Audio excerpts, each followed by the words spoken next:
नमस्कार मित्रों। ये वीडियो जो कुछ क्वेश्चंस आए थे मेरे अलग अलग वीडियो पे, उसमें मेरा एक वीडियो था मिलिट्री के ऊपर, न्यूक्लियर कैपेबिलिटी ऑफ इंडिया के ऊपर, और उसके रिलेटेड क्वेश्चन आया था। वो था कि पोखरान 2 है वो सक्सेसफुल हुआ था या नहीं।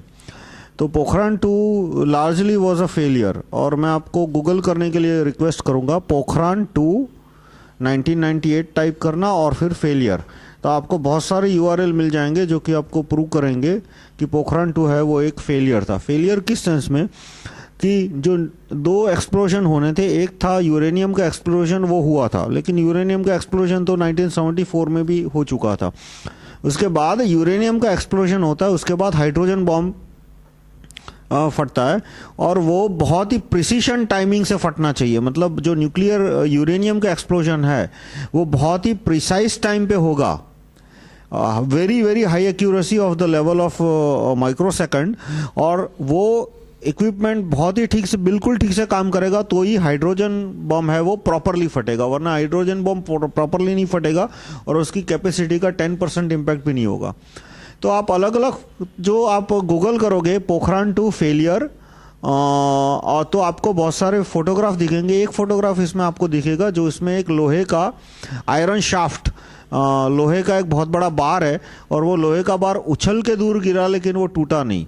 वो हाइड्रोजन एक्सप्लोजन यदि ठीक से हुआ होता तो वो आयरन शाफ्ट है वो टूट जाना चाहिए था, उसके सैकड़ों टुकड़े हो जाने चाहिए थे, लेकिन उसके टुकड़े नहीं हुए, वो सिर्फ उछल के दूर गिरा। और इसीलिए काफ़ी लोगों को ये सबूत की तरह बताया जाता है कि पोखरान 2 वॉज अ फेलियर। अब सवाल आता है कि भाई सब लोगों ने इसको सक्सेस क्यों कहा, जैसे कि कलाम ने इसको सक्सेस कहा था कि पोखरान 2 वॉज अ सक्सेस। तो ऐसी बात है कि भाई जो भी बड़े नेता है, विजिबल है, या तो बड़े टेक्नोक्रेट है, उस समय वो नेता नहीं थे, टेक्नोक्रेट थे, तो उनको तो ये झूठ बोलना ही पड़ेगा। दुनिया का कोई देश है वो अपने फेलियर को पब्लिकली एडमिट नहीं करता कि हम फेल हो गए, लेकिन वो फेल होता है वो इंटरनली एडमिट करके प्रयत्न आगे चालू रखते हैं जब तक कि वो सक्सेसफुल नहीं हो जाते। तो मैं ये पॉइंट पे गलती नहीं निकालूंगा कि पोखरान 2 फेलियर हो गया। चाइना ने अभी तक में 65 एक्सप्लोजन किए हैं, एटॉमिक एक्सप्लोजन। अमेरिका ने 1045 जितने किए हैं। रशिया ने कितने किए हैं? रशिया ने 715 किए हैं, और सारे के सारे सक्सेस नहीं हुए होंगे। इनके भी 715 रशिया ने किए, उनमें से हो सकता है 10-20 फेल हो गए हो, ज़्यादा फेल हो गए हो। यूएस ने 1055 जितने न्यूक्लियर एक्सप्लोजन किए हैं, उनके भी हो सकता है 100-200 फेल हो गए हो। फेल होना गलत बात नहीं है, नहीं बुरी बात है। प्रॉब्लम यह है पोखरान 2 का पॉलिटिकल फेलियर भी कैसे है कि उन्होंने गाड़ी रोक दी, तब तक आगे नहीं बढ़ाई पोखरान 3, पोखरान 4, जब तक कि वो सक्सेस नहीं हो जाता। अब पोखरान 2 में जो शाफ्ट के टुकड़े नहीं हुए, वो आपको एक साफ तस्वीर दिखेगी जो कि क्लियरली दिखा देता है। तो कलाम ने जो स्टेटमेंट दिया कि पोखरान 2 वो सक्सेसफुल, वो उन्होंने ठीक दिया। एक टेक्नोक्रेट को हमेशा उनके देश के वैज्ञानिकों का जुस्सा बनाए रखना है, देश के नागरिकों का जुस्सा बनाए रखना है, इसलिए इस तरह का गलत स्टेटमेंट देते हैं। दुश्मनों की आंख में, दुश्मनों के सामने भी कमज़ोर रुख नहीं रखना, तो कर दिया। लेकिन उसके बाद जो वाजपेयी ने डिसीजन लिया कि अब आगे हमें टेस्ट नहीं करना, वो बहुत ही गलत डिसीजन था, और वही गलत डिसीजन बाद में मनमोहन सिंह और उन सब ने चालू रखा। तो अब हमें हमारे पास उपाय क्या है? एक तो हमें एटमॉस्फेरिक टेस्ट करना चाहिए।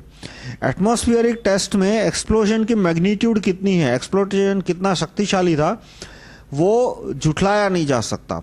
2 तरह के न्यूक्लियर टेस्ट हैं, 3 तरह के हैं।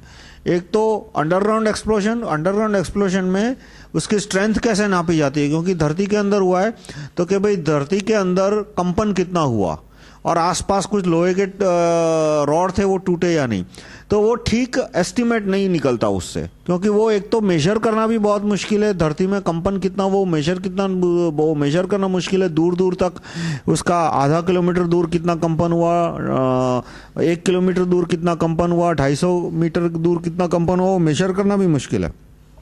इसलिए चीन के नेताओं ने जब डिसाइड किया कि इस बार हमें अपने वैज्ञानिकों का क्लेम ठीक ठीक मेजर करना है, उन्होंने एटमॉस्फेरिक एक्सप्लोजन किया। एटमॉस्फेरिक एक्सप्लोजन यानी कि बम को हवा में 2-3 किलोमीटर, 1 किलोमीटर, 2 किलोमीटर, 3 किलोमीटर ऊपर फोड़ा जाता है। तो अब जब बम फटेगा, यदि उसका ठीक एक्सप्लोजन हुआ है तो गर्मी निकलेगी, तो गर्मी को अलग अलग पॉइंट पे ऑर्डिनरी थर्मोमीटर रखे होते हैं जो कि नापते हैं कि बम फटा उसके 1 मिनट बाद या मतलब उसके 1 सेकंड बाद इस पॉइंट पे इतनी गर्मी थी, इस पॉइंट पे इतनी गर्मी थी, इस पॉइंट पे इतनी गर्मी थी, 1 मिनट बाद इतनी गर्मी थी, इतनी गर्मी थी। तो उससे जो पॉइंट ऑफ ओरिजिन है जहां पे बम फटा उसकी गर्मी का ठीक ठीक अनुमान निकल जाता है।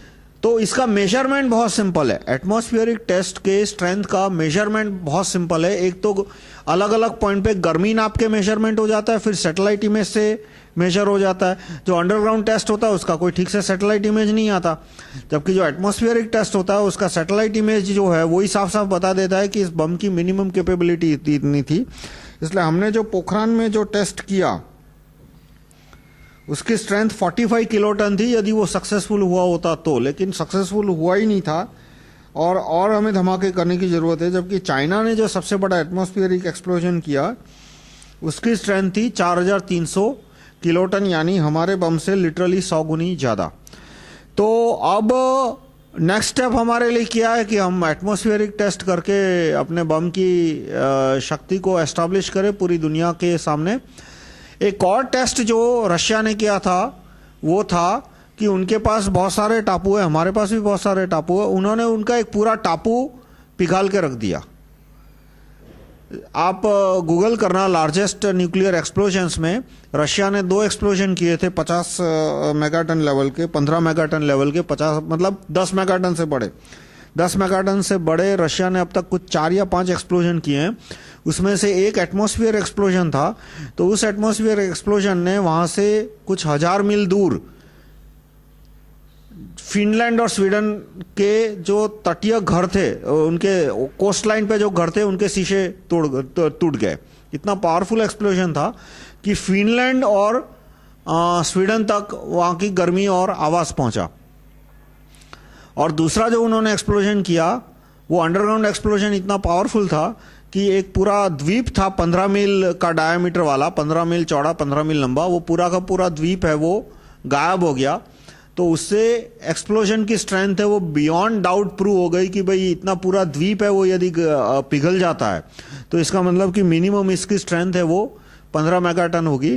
तो इस तरह का यदि पावरफुल अंडरग्राउंड एक्सप्लोजन करते हैं तो ठीक है, जैसे कि हमारे अंडमान निकोबार में बहुत सारे द्वीप है, यदि एक द्वीप कम हो जाता है तो कोई प्रॉब्लम नहीं होने वाला। लेकिन इस तरह से इतना बड़ा हम एक्सप्लोजन करते हैं तो उसके बाद फिर पाकिस्तान, चीन या अमेरिका हमसे मुठभेड़ करने की हिम्मत करने के विचार छोड़ देंगे। और दूसरा एक्सप्लोजन हमें करना चाहिए एटमॉस्फेरिक, ताकि वो उससे जो स्ट्रेंथ की कैपेबिलिटी है वो सैटेलाइट डेटा से या तो सिंपल टेम्परेचर मेजरमेंट से पता लग सके। धन्यवाद।